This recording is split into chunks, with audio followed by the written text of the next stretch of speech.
Protozoa के अंदर हम लोग अमीबा पढ़ रहे थे और अमीबा का systematic position, habit and habitat और इसकी स्ट्रक्चर में इसका डायग्राम आप बना लिए थे और डायग्राम में क्या क्या स्ट्रक्चर्स दिखती हैं वो चीजें आप समझ लिए थे। क्लियर हो गया ना। अब हम लोग देखेंगे कि इस चित्र को देखते हुए आप लिखेंगे कैसे एग्जाम में। मतलब चित्र तो देख करके आप जान गए कि कौन कौन संरचनाएं हैं, लेकिन उसके बारे में आप लिखेंगे कैसे ये समझना है। तो चलिए हम लोग समझते हैं। पहले सभी लोग हेडिंग डाल लें, अमीबा की परासंरचना। सब लोग लिखें अमीबा की परासंरचना। परासंरचना क्या होती है? मतलब कि उसके बॉडी के अंदर या अमीबा की सेल के अंदर जितनी भी संरचनाएं दिखती हैं सबको यहाँ पर क्लियर दिखाया जाएगा। इसे कहते हैं परासंरचना। इंग्लिश में कहते हैं ultra structure of amoeba. Ultra structure of amoeba. अब अल्ट्रा स्ट्रक्चर बताने से पहले आपको दो बातें अमीबा के बारे में बता देना है। अमीबा के अलावा जितने भी प्राणी इस फाइलम के अंदर पढ़ेंगे प्रोटोजोआ के अंदर, सबके अंदर ये बातें लागू होंगी। तो दो बातें बता देना है कि अमीबा जो होता है वह यूनिसेलुलर होता है। कैसा होता है? यूनिसेलुलर। और दूसरी बात बता देना है यूकैरियोटिक। क्या बता देना है? यूकैरियोटिक। ये दो बातें बता देना है। यानी कि जो अमीबा होता है वह यूनिसेलुलर होता है। यूनिसेलुलर का मतलब क्या है? एक कोश। जब आप नोट्स बनाएंगे ना तो उसमें लिख सकते हैं अमीबा एक कोशिकीय होता है और यह यूकैरियोटिक होता है या सुकेंद्रकीय होता है। नोट्स बनाते हैं तो इस तरह का आप लिखते हैं कि नहीं लिखते हैं?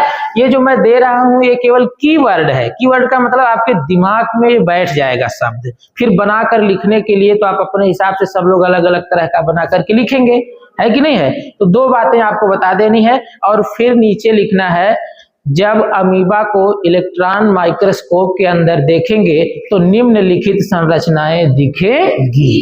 क्लियर है ना? तो इलेक्ट्रॉन माइक्रोस्कोप में इलेक्ट्रॉन माइक्रोस्कोप निम्न संरचनाएं दिखती हैं। अब उन संरचनाओं को हम लोग एक एक लिखेंगे और सबके बारे में दो दो लाइन बताना पड़ेगा। क्लियर हो गया ना? सबसे पहले आप हेडिंग क्या डालेंगे? अमीबा की परासंरचना।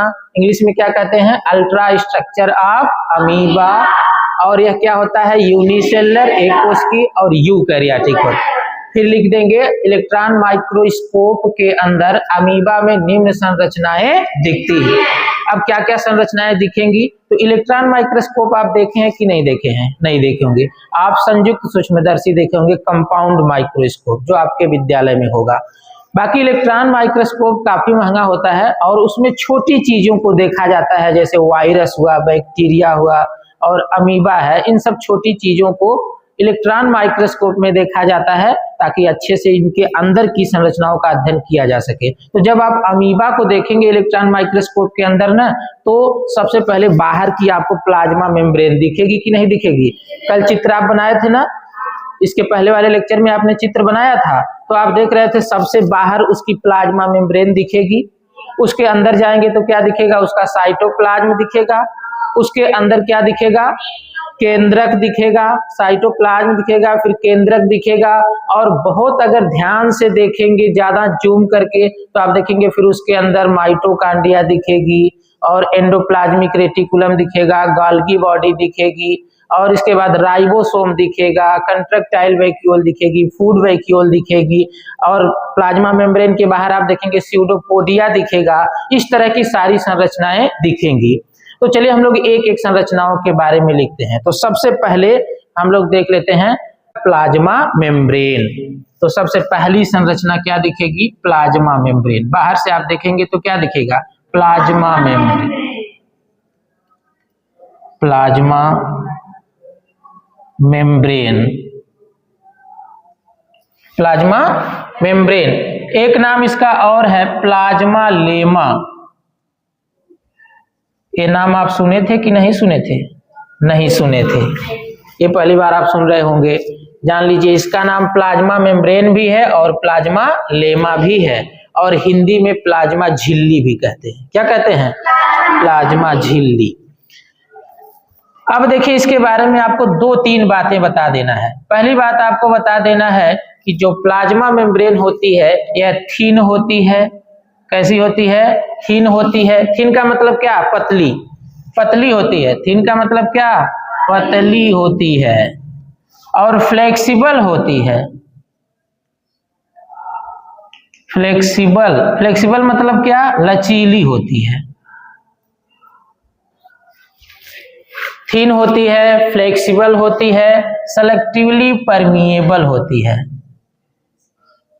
सेलेक्टिवली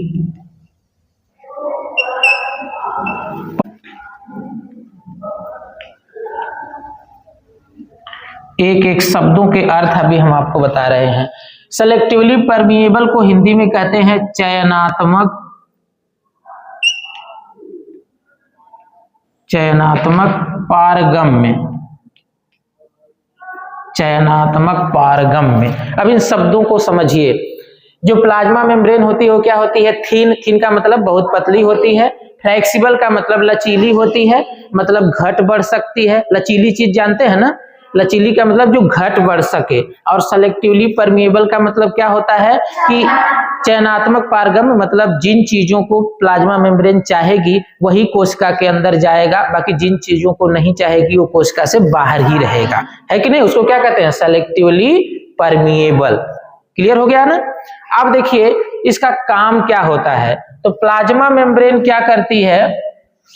स्यूडोपोडिया फॉर्मेशन में भी हेल्प करती है कि नहीं? क्या काम करती है? Pseudopodia formation, pseudopodia formation. Pseudopodia formation का मतलब स्यूडोपोडिया बनाने का काम करती है। फॉर्मेशन मीन्स क्या होता है? बनाना। स्यूडोपोडिया जानते हैं ना? क्या कहते हैं स्यूडोपोडिया को?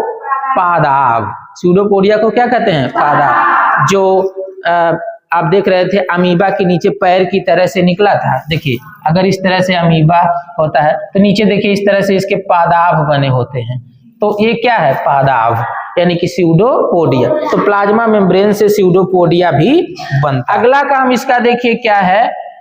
एंडोसाइटोसिस। एंडोसाइटोसिस। और इसके बाद क्या है? एक्जोसाइटोसिस। एक्जोसाइटोसिस। अब इन शब्दों को समझिए। स्यूडोपोडिया फॉर्मेशन का मतलब समझ गए, स्यूडोपोडिया बनाएगा। और एंडोसाइटोसिस का मतलब होता है किसी चीज को कोशिका के अंदर लेना। तो जो अमीबा है ना, यह अपने अंदर भोज्य पदार्थों को लेता है, यानी ग्रहण करता है। जैसे यहाँ पर भोज्य पदार्थ है तो यह इसी प्लाज्मा मेम्ब्रेन के द्वारा अपने अंदर ले लेगा। तो बताइए, अंदर लिया तो क्या हो गया? एंडोसाइटोसिस। जब अमीबा, समझिए दोनों को, एंडोसाइटोसिस और एक्जोसाइटोसिस क्या है? जब कोई सेल किसी पदार्थ को अपने अंदर लेती है तो इसको क्या कहते हैं? एंडोसाइटोसिस। और जब सेल अपने अंदर से किसी पदार्थ को बाहर भेजती है तो उसको क्या बोलते हैं? एक्जोसाइटोसिस। एंडो का मतलब क्या होता है? अंदर।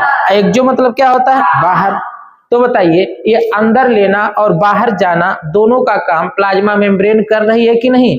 इसलिए कहा जाता है प्लाज्मा मेम्ब्रेन का एक काम यह भी है कि वह एंडोसाइटोसिस भी करती है और एक्जोसाइटोसिस भी करती है। तो प्लाज्मा मेम्ब्रेन के कितने काम हो गए? 3 अमीबा के अंदर। पहला तो स्यूडोपोडिया भी बना रही है और एंडोसाइटोसिस भी कर रही है और एक्जोसाइटोसिस भी। क्लियर हो गया ना? एकदम अच्छे से समझ में आपको आ रहा होगा। अब देखिए अगला हम लोग इसके बारे में अब बताएंगे साइटोप्लाज्म। तो पहला आपने क्या इसके बारे में बताया? प्लाज्मा मेम्ब्रेन के बारे में, और अब बताएंगे इसके साइटोप्लाज्म के बारे में। साइटोप्लाज्म। साइटोप्लाज्म को हिंदी में क्या कहते हैं? बोलिए। कोशिका द्रव्य। क्या कहते हैं? कोशिका द्रव्य। क्लियर हो गया ना? अब कोशिका द्रव्य कितने तरह का होता है? 2 तरह का। चित्र में आपने देखा था इस तरह से, ऐसे चित्र में आपने देखा था, एक बाहर का था जिसको आप क्या कहते थे, एक्टोप्लाज्म, और अंदर का था जिसको क्या कहते थे, एंडोप्लाज्म। तो दो तरह का होता है। पहला देखिए क्या है, एक्टोप्लाज्म,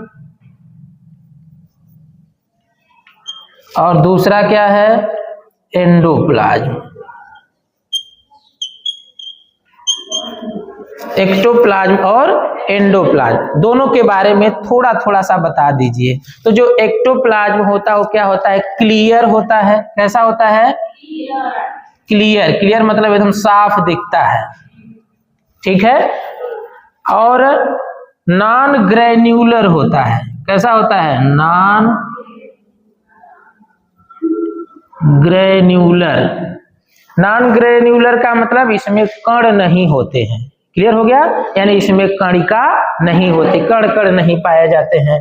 और इसका काम क्या है, एक्टोप्लाज्म का काम क्या है जरा बताओ तो देखिए, एक्टोप्लाज्म में ही तो स्यूडोपोडिया बन रही है, तो इसका भी काम लिख सकते हैं, स्यूडोपोडिया फॉर्मेशन। देखिए कितना अच्छा है, pseudopodia formation, pseudopodia formation. Clear हो गया ना। अब चलिए हम लोग इसके बारे में लिखते हैं, एंडोप्लाज्म के बारे में। तो एंडोप्लाज्म कैसा होता है, ग्रेनुलर होता है, क्योंकि इसमें कण कण पाए जाते हैं, ग्रेनुलर। देखिए इसमें ऐसे हमने कण कण पूरा एकदम बनाया था कि नहीं बनाया था, यह कैसा है, ग्रेनुलर है।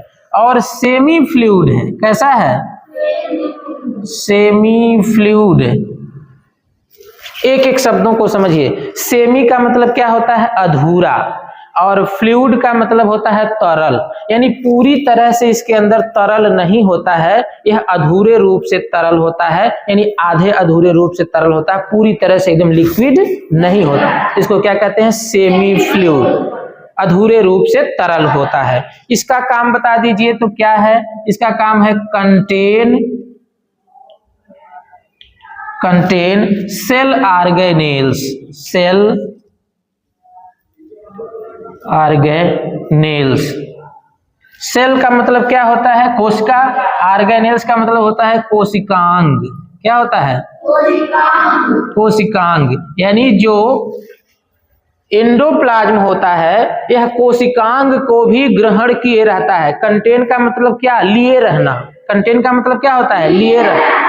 ये सारी मीनिंग, जब नोट्स बनाना ना तो साथ ही साथ आप एक मीनिंग की कॉपी बना लीजिए, ताकि जो कठिन मीनिंग है उसको एक कॉपी पर 10 रुपए वाली स्पोर्ट की कॉपी ले लीजिए, उस पे सारी मीनिंग जैसे कंटेन हुआ, ऑर्गेनेल्स हुआ, फॉर्मेशन हुआ, इन सब शब्दों की एक आप जो है डिक्शनरी बना लीजिए, कॉपी बना लीजिए, और इसको सुबह शाम देखते रहिए, दोपहर में देख लीजिए, कॉलेज में मिलते आइए, कहीं देख लीजिए, तो यह शब्द जल्दी ही आपको याद हो जाएंगे। क्लियर हो गया ना। तो सेल ऑर्गेनेल्स भी लिए रहता है कौन, एंडोप्लाज्म। क्लियर हो गया। तो दो हेडिंग क्लियर हो गई, प्लाज्मा मेम्ब्रेन और साइटोप्लाज्म। अब तीसरी हेडिंग हम लोग लिख देते हैं, केंद्रक। तीसरी हेडिंग क्या है, केंद्रक या न्यूक्लियस पहले लिख लीजिए। न्यूक्लियस हिंदी में क्या कहते हैं, केंद्रक। क्लियर हो गया ना। अब केंद्रक के बारे में क्या लिखेंगे, तो केंद्रक देखिए कैसा होता है, लार्ज होता है। कैसा होता है, लार्ज मीन्स क्या होता है, लार्ज मीन्स क्या होता है, बड़ा। लार्ज मीन्स क्या होता है, बड़ा। और लॉन्ग मीन्स क्या होता है,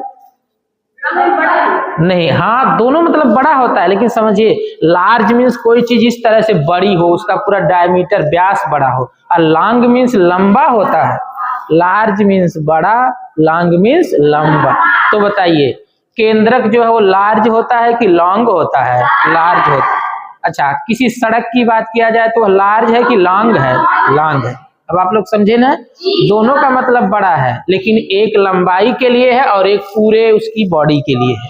क्लियर ना। तो केंद्रक क्या रहेगा, लार्ज रहेगा। और अगला शब्द है स्फेरिकल। क्या है, स्फेरिकल मीन्स क्या होता है, गोलाकार। स्फेरिकल मीन्स क्या होता है, गोलाकार होता है। ये हो गया। और इसके पास क्या होती है, डबल मेम्ब्रेन होती है। Double membrane. हाँ, इसकी कितनी झिल्लियां होती हैं? 2 झिल्ली होती है। एक संरचना और होती है इस पे, न्यूक्लियर पोर भी होता है, जानते हैं कि नहीं?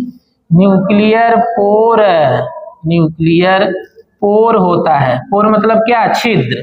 न्यूक्लियर पोर भी होता है। पोर क्या होता है? देखिए, जो न्यूक्लियस है ना कोशिका के अंदर, इसके अंदर यहाँ पर न्यूक्लियस बनाया गया था ना, तो इस न्यूक्लियस में जाने के लिए, पदार्थों को जाने के लिए जगह होती है। देखिए ये जगह है, ये जगह है, तो इसको क्या बोलते हैं? Nuclear pore. अच्छा, कंटेन, क्या क्या कंटेन किए रहता है ये बताइए तो? कंटेन, न्यूक्लियस के अंदर क्या क्या है? हाँ शाबाश। जेनेटिक मटेरियल को क्या कहते हैं? Chromatin thread. क्या कहते हैं? Chromatin thread.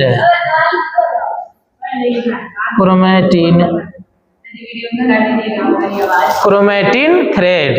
क्लियर हो गया? अब दूसरी कौन सी स्ट्रक्चर इसके अंदर होती है, कौन बताएगा? क्रोमैटिन थ्रेड के अलावा क्या होता है? सोच कर बताओ, तुम लोग भी बताओ। क्रोमैटिन थ्रेड के अलावा क्या क्या होता है?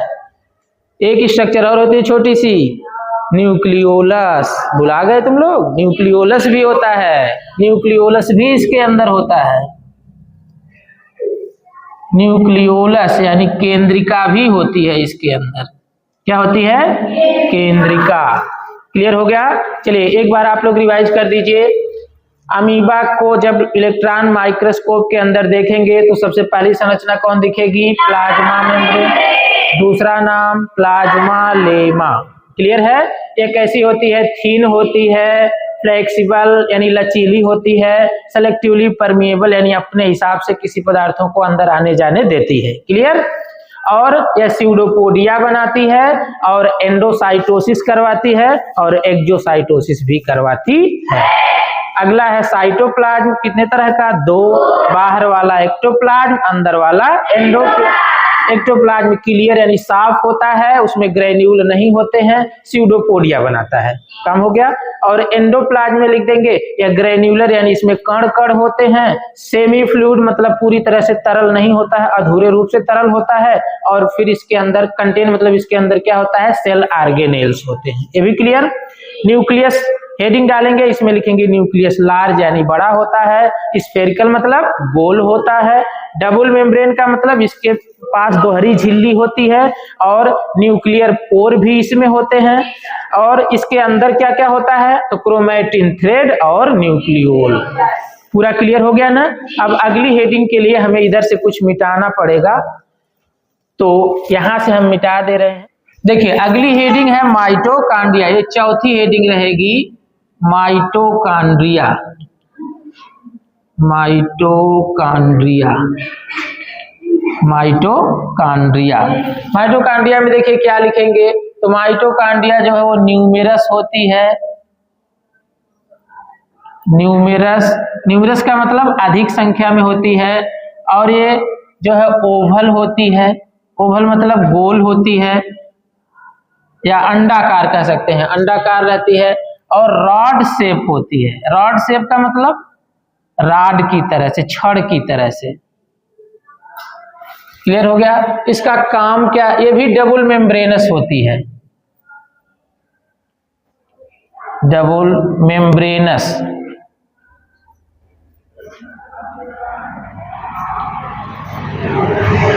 डबल मेम्ब्रेनस होती है यानी दोहरी झिल्ली पाई जाती है। इसका काम क्या है? तो सेलुलर रेस्पायरेशन यानी कोशिकीय श्वसन, हिंदी में लिख लीजिए कोशिकीय श्वसन, कोशिकीय श्वसन, और एटीपी बनाना, एटीपी बनाना। इसका काम क्या है? एटीपी बनाना। ये डबल का मतलब जानते हैं ना क्या होता है? डबल मीन्स क्या होता है? 2। अब मेम्ब्रेन मतलब झिल्ली, यानी 2 झिल्ली होती। कुछ कठिन नहीं ना इसमें है, एकदम आसान है, सारी चीजें समझ में आ जाएंगी। 5वीं हेडिंग में आप लिख देंगे, 5वीं हेडिंग में लिख देंगे एंडोप्लाज्मिक रेटिकुलम।